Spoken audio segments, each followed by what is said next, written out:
Hello everyone, welcome to our YouTube channel. आज की इस वीडियो में हम एक क्वेश्चन के बारे में बात करेंगे जो आप स्क्रीन पे देख सकते हो।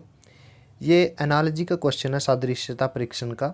ये एसएससी, रेलवे और एफकेट के एग्ज़ाम में पूछा जा चुका है। जब रिक्रूटमेंट बोर्ड ने आंसर की रिलीज़ की तो पाया गया सेम क्वेश्चन के लिए सभी बोर्ड ने अलग अलग आंसर को सही माना। ठीक है, तो वे आंसर किस तरह से, किस लॉजिक से अलग अलग सही थे, आज हम उन आंसर के बारे में बात करेंगे इस वीडियो में। चलिए वीडियो को शुरू करते हैं। ठीक है, फर्स्ट क्वेश्चन हम बात करेंगे, ये रेलवे ग्रुप डी में पूछा जा चुका है। 15 नवंबर 2018 की शिफ्ट 2 में पूछा गया था। ठीक है, तो इसके लिए जो आंसर है हम पता लगाते हैं।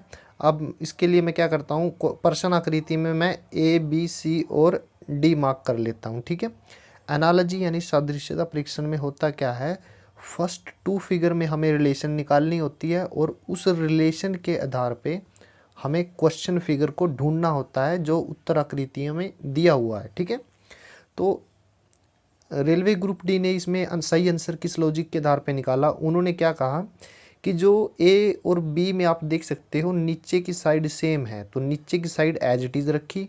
सेम लॉजिक आप सी और डी में लगाइए, नीचे की साइड को एज इट इज़ रखिए, नीचे के पार्ट को। ठीक है, अब आप क्या करिए, ऊपर का जो पार्ट है ए फिगर में, उसको जो आप स्क्रीन ये देख सकते हो, इसके परपेंडिकुलर जो प्लेन होगा उस प्लेन में 180 डिग्री घुमा दीजिए। ठीक है, जब आप उसे घुमाओगे, उलट दीजिए, ये कहना आप उलट दीजिए, तो आपको बी फिगर का ऊपर का पार्ट मिलेगा। ठीक है, सेम लॉजिक सी में लगाइए तो आपको डी में कैसा पार्ट मिलेगा, जब आप सी फिगर का ऊपर का हिस्सा मतलब कि उल्टोगे 180 डिग्री, तो वो इस तरह से आ जाएगा। ठीक है ना, तो ग्रुप डी के अकॉर्डिंग सही आंसर तीसरा था। अब आप सही आंसर ये याद रखिए, नेक्स्ट क्वेश्चन में आंसर चेंज होगा, क्वेश्चन एज इट इज रहेगा। ठीक है, अब आ गया सेम क्वेश्चन है, आंसर चेंज हो जाएगा। अब ये क्वेश्चन पूछा गया था एसएससी एग्ज़ाम में। एसएससी ने इसका आंसर कैसे दिया, एसएससी ने कहा कि हम ए और बी में नीचे का पार्ट एज इट इज़ रख रहे हैं। ठीक है, तो सी और डी में भी सेम लॉजिक लगाइए, नीचे का पार्ट एज इट इज़ रखिए और ऊपर का पार्ट अब उलटना नहीं है, सेम प्लेन में 180 डिग्री रोटेट करवाना है इस तरह से, सेम प्लेन में। वो तो परपेंडिकुलर प्लेन था, ये सेम प्लेन है। जब सेम प्लेन में आप रोटेट करवाओगे तो आपको ऊपर का पार्ट मिल जाएगा। सेम लॉजिक आप सी और डी पे लगाइए। सी का ये हिस्सा जब आप 180 डिग्री रोटेट करवाएंगे तो ऊपर का हिस्सा सेम एज इट इज आ जाएगा। ठीक है ना, तो एसएससी के अकॉर्डिंग इस क्वेश्चन का सही आंसर दूसरा बनता है। ठीक है, रेलवे के अकॉर्डिंग तीसरा, एसएससी के अकॉर्डिंग दूसरा। ठीक है, सेम क्वेश्चन एफकेट के एग्ज़ाम में पूछा गया था। एफकेट जो है वो ग्रेजुएशन लेवल का एग्ज़ाम है जो एयरफोर्स कंडक्ट करती है हर साल 2 बार। ठीक है, तो 2015 का एफकेट एग्ज़ाम था और पहला पेपर था, जैसे कि मैंने बोला 2 बार कंडक्ट करती है, तो फर्स्ट टाइम कंडक्ट हुआ था जो, उसमें ये क्वेश्चन पूछा गया था। उसमें जो आंसर था, अब हम उसका लॉजिक जानते हैं।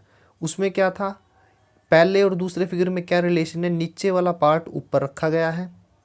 ठीक है, और जिस तरह हमने पहले क्वेश्चन में परपेंडिकुलर प्लेन में इसको उल्टा था, आप उल्टिए तो आपको इसको, अगर ऊपर वाले पार्ट को आप उल्टोगे तो आपको ये मिलेगा। ठीक है, इसको क्या करिए, नीचे प्लेस कर दीजिए। ठीक है, अब ऊपर नहीं रखना, नीचे वाले पार्ट को ऊपर रखिए, ऊपर वाले को नीचे प्लेस कीजिए। सेम लॉजिक तीसरे और चौथे में लगाता हूँ।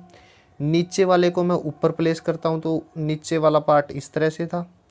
ठीक है, और तीसरे फिगर का जब मैं ऊपर वाला पार्ट ऐसे परपेंडिकुलर प्लेन में घुमाऊंगा तो मुझे वो इस तरह से दिखाई देगा। ठीक है ना, तो एफकेट के अकॉर्डिंग सही आंसर डी था। ठीक है, तो ये बहुत कन्फ्यूजन है, बहुत बार ये क्वेश्चन पूछा गया है, बहुत ज़्यादा बार, तकरीबन 10 बार ये क्वेश्चन पूछा जा चुका है।